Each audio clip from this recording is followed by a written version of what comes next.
एक दिवस तुमच्या अंगणात लाचार भासणारे अनोळखी चेहरे दिसतात. माणुसकी दाखवत तुम्ही अंगणातला एक कोपरा त्यांना राहायला देता.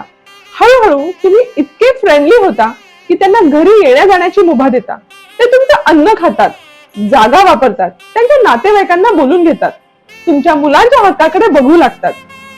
एव्हाना त्यांची संख्या, हाव आणि दादागिरी वाढलेली असते. तुम्ही तुमच्याच घरात भीतीत जगता, दबक्या आवाजात बोलता. तुमच्या घरावर ते हक्क सांगतात, त्यांचे नियम लागू करण्यासाठी उठाव करतात. तुमच्या मुलाचं भविष्य, तुमची संस्कृती, तुमचा देश तुम्ही पणाला लावता, कारण तुम्ही सहनशील असता.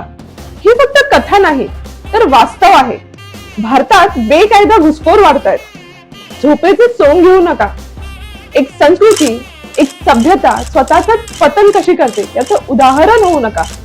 वेळीच जागे व्हा, नाहीतर वेळ आणि जागा दोन्ही निघून जाईल.